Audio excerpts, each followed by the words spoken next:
Okay, तो market में भी बहुत ज़्यादा कंपटीशन चल रहा है, स्पेशली सैमसंग के फोन्स में, क्योंकि इनके पुराने फोन्स के प्राइसेस इतने ज़्यादा कम हो चुके हैं जितने लेस के पैकेट में से लेस खाली नाइट्रोजन देते हैं साले। और इसलिए आज हम कंपेयर करने वाले हैं S20 5G को S21 FE 5G से, क्योंकि देखा जाए तो इन दोनों फोन्स में उतना बड़ा डिफरेंस नहीं है, बिकॉज स्पेसिफिकेशंस भी ऑलमोस्ट सिमिलर है और प्राइस भी। बट अगर थोड़ा डिटेल में घुसकर देखोगे तो सही डिसीजन ले पाओगे हमेशा। खैर, अभी करंटली S20 5G की प्राइस है 29,000 और अगर आपके पास SBI का कार्ड है तो लंच के बाद आपको 10% का डिस्काउंट भी मिलेगा सिर्फ फ्लिपकार्ट पे। और वही दूसरी तरफ S21 FE 5G की ऑफिशियल प्राइस है 36,000 इंडियन रुपीज और यहाँ पे लंच के बाद वाली स्कीम अप्लाई होती है भाई। स्पेसिफिकेशंस बता के मैं आपका टाइम वेस्ट नहीं करने वाला, डायरेक्ट मुद्दे की बात करते हैं कि कौन सा फोन आपके लिए सही होगा, क्यों सही होगा और क्या अब भी ये दोनों फोन अपनी प्राइस को जस्टिफाई करते हैं या फिर आपको किसी और ब्रांड की तरफ जाना चाहिए। Let's find out. S20 FE में आपको 6.5 इंचेस की एक सुपर एमोलेड डिस्प्ले दी हुई है जिसमें कि 120 हर्ट्ज रिफ्रेश रेट और SJ10+ का सर्टिफिकेशन भी मिलता है। वही दूसरी तरफ S21 FE में आपको 6.4 इंचेस की एक डायनेमिक एमोलेड स्क्रीन दी हुई है और इसमें भी 120 हर्ट्ज का रिफ्रेश रेट और SJ10+ का सर्टिफिकेशन है। सुनने में दोनों की डिस्प्ले सेम ही लग रही है ना?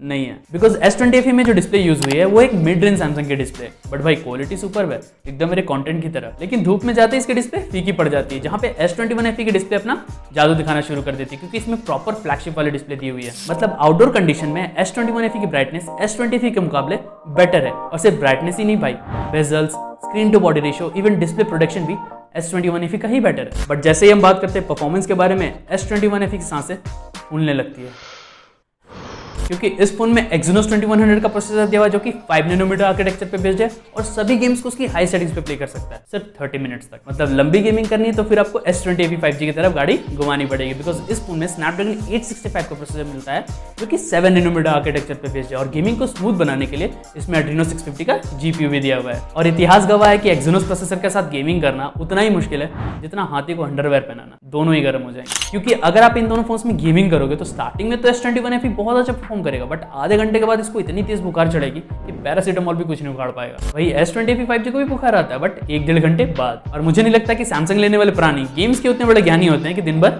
लगे रहें। और यही सेम चीज बेंचमार्क के साथ भी है। मतलब स्टार्टिंग में तो S21 FE का टेम्परेचर एकदम नॉर्मल रहेगा, बट जैसे ही आप 2 से 3 बार टेस्ट को रन करोगे तो फिर स्कोर्स भी नीचे जाएंगे और आपकी उम्मीद भी। बट S20 FE की कंसिस्टेंसी एकदम मेरे वाईफाई की तरह है, जब चेक करो उतना ही आता है। और एक चीज भी कंसिस्टेंट है, 5G कनेक्टिविटी। वैसे तो S20 FE 5G में आपको 9 बैंड्स मिलते हैं और S21 FE 5G में आपको 11 बैंड्स, बट इंडिया में जितने भी बैंड सपोर्टेड हैं वो आपको दोनों ही फोन्स में मिलते हैं, तो यहाँ पे कोई टेंशन ही नहीं। बट एक जगह बहुत बड़ी वाली टेंशन है भाई, सॉफ्टवेयर एक्सपीरियंस। क्योंकि S20 FE 5G लॉन्च हुआ था Android 11 के साथ, बट एक्चुअली में इसका 4G वर्जन लॉन्च हुआ था Android 10 के साथ। वो तो आप लोगों ने जिद करके इसका स्नैपड्रैगन वाला वर्जन लॉन्च करवाया, नहीं तो आज मैं ये वीडियो ही नहीं बना रहा होता कसम से। अब अगर सैमसंग ने Android 10 कंसीडर किया तो उसके हिसाब से लास्ट अपडेट Android 13 होने वाला है, नहीं तो Android 11 के हिसाब से इस फोन को Android 14 तक का भी अपडेट मिलेगा। बस सैमसंग धोखेबाजी ना करे। लेकिन S21 FE के साथ ऐसा नहीं है, बिकॉज ये फोन लॉन्च ही हुआ था Android 12 के साथ, मतलब इसको Android 15 का अपडेट डेफिनेटली मिलेगा। और सैमसंग का मूड अच्छा रहा तो Android 16 भी दे देगा। मतलब अगर कोई स्टूडेंट S21 FE को 12 स्टैंडर्ड में परचेस करेगा तो ग्रेजुएशन तक इसके मजे उठाएगा, बस उसका ब्रेकअप ना हो। ब्रेकअप का तो पता नहीं, बट कैमरास का पैचअप इन दोनों ही फोन्स में बिल्कुल सिमिलर ही है। 12 megapixel primary, 12 megapixel ultra wide and 8 megapixel telephoto. Images की बात करूं तो दोनों ही फोन से 95% ऑफ द टाइम एकदम सिमिलर ही फोटोज आएंगे। बस कुछ सिचुएशन में S21 FE हाइलाइट्स और शेडोज को बहुत अच्छे से एडजस्ट करता है, जिसकी वजह से जो एंड रिजल्ट है वो बेटर निकल के आते हैं। हाँ, एक नोटिस करने वाली बात यह है कि S20 FE warm colour show करता है और S21 FE को कूलर थोड़ा ज्यादा ही पसंद है। और सिर्फ प्राइमरी सेंसर ही नहीं, अल्ट्रा वाइड में भी सेम यही वाला सीन है। रही बात टेलीफोटो लेंस की, तो दोनों ही फोन से आप 3x ऑप्टिकल और 30x तक डिजिटल जूम कर सकते हो। बट S21 FE के पास एक वरदान है, मतलब इसके टेलीफोटो लेंस से आप पोर्ट्रेट फोटोज भी ले सकते हो। DSLR की कोई जरूरत नहीं है, बट 8 मेगापिक्सल में डिटेल्स भी 8 मेगापिक्सल वाली ही होती है।